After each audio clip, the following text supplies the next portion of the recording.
Anos de chumbo. Assim foi chamado o período de 21 anos de ditadura militar no Brasil. Censura, torturas e assassinatos. O Arquivo Record de hoje volta ao dia 31 de março de 64. Tropas saídas de Minas Gerais avançam em direção ao governo federal, exigindo a renúncia do presidente João Goulart. Para evitar uma guerra, Jango abandona o país. Era o golpe militar. 1964. O mês de março começou turbulento no Brasil. No dia 13, 500 mil pessoas, com apoio dos partidos de esquerda, tomaram as ruas do Rio de Janeiro em favor de Jango. 6 dias depois, a TFP, Tradição, Família e Propriedade, de extrema-direita, mobilizava 400 mil pessoas em São Paulo, contra Jango. O país era uma panela de pressão prestes a explodir. Até que em 31 de março foi dado o golpe. No dia seguinte, 1º de abril, o Brasil amanheceu com o presidente deposto. Era o dia da mentira. Ninguém queria acreditar, mas a verdade é que o Brasil havia entrado numa ditadura.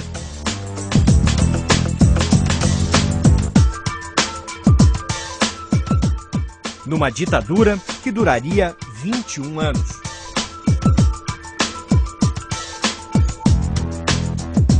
Não houve uma guerra civil, mas existia muita violência. Protestos que acabavam em prisões, exílios e assassinatos. Quem não concordava com o novo regime era considerado subversivo.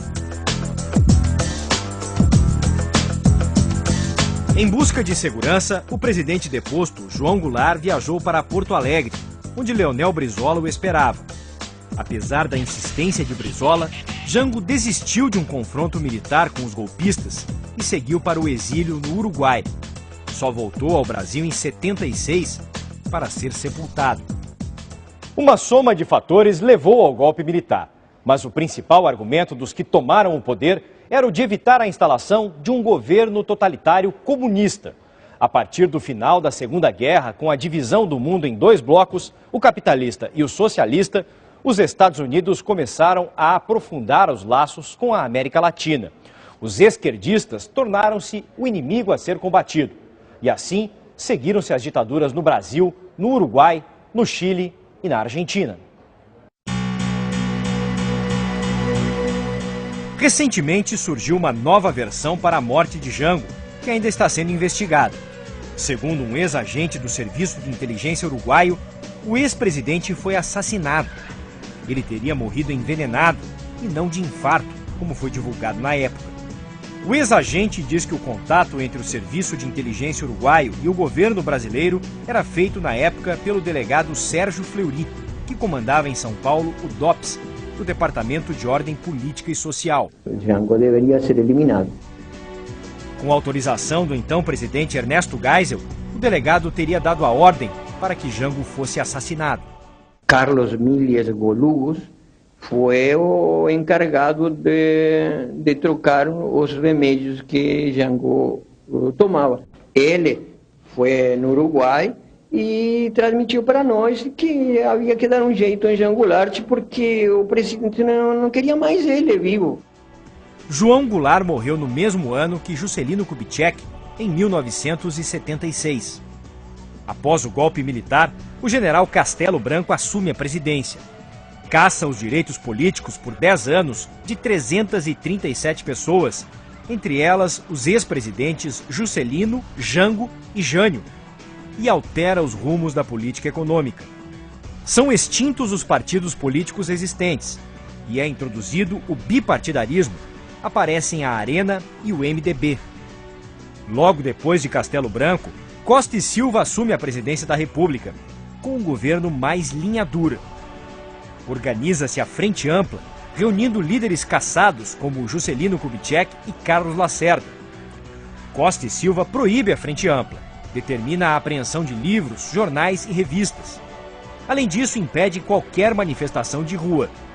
É no governo dele que é decretado o Ato Institucional número 5. A produção cultural no Brasil foi duramente atingida pela ditadura militar. Era preciso muita criatividade e uma boa dose de coragem para driblar a censura. As músicas de protesto cantadas nos festivais da Record eram prova disso. Para a palavra de ordem, atenção. A maioria deles não tinha mais que 20 e poucos anos. Mas aquele Brasil, descrito e cantado por essa juventude em plena repressão armada, jamais se apagou da memória.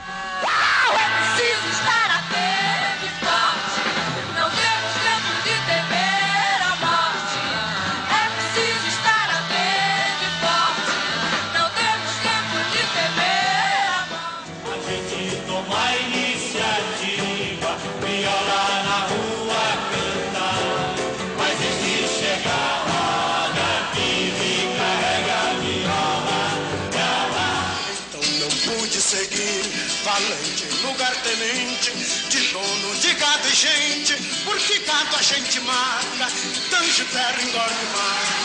Mas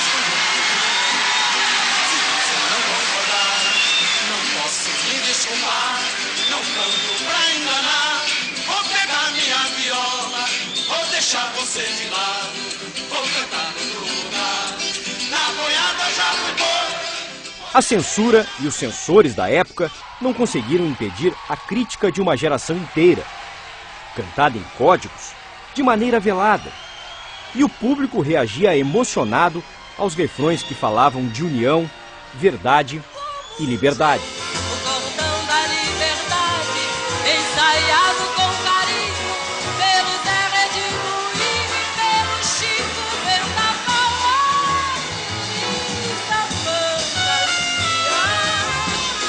No bloco da mocidade, colorida de ousadia, costurada de amizade, vai servir o meu bloco desfilar pela cidade. A ditadura começa a dar sinais de enfraquecimento quando o general Ernesto Geisel assume a presidência. Dificuldades econômicas anunciam o final do milagre econômico. A dívida externa contraída para financiar as obras faraônicas do governo atinge mais de 9 bilhões de dólares. A inflação chega a 34% e uma crise mundial de petróleo em 73 repercute no Brasil, aumentando o desemprego.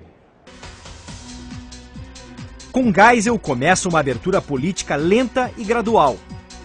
Em 75, ele anuncia um acordo nuclear e a construção de 8 usinas para gerar energia. Surge Angra 1, aumentando a dívida externa. Uma guerra silenciosa continua. O jornalista Vladimir Herzog é morto no DOI-CODE, em São Paulo. Estudantes no Largo São Francisco se manifestam pela anistia dos subversivos e pedem liberdade.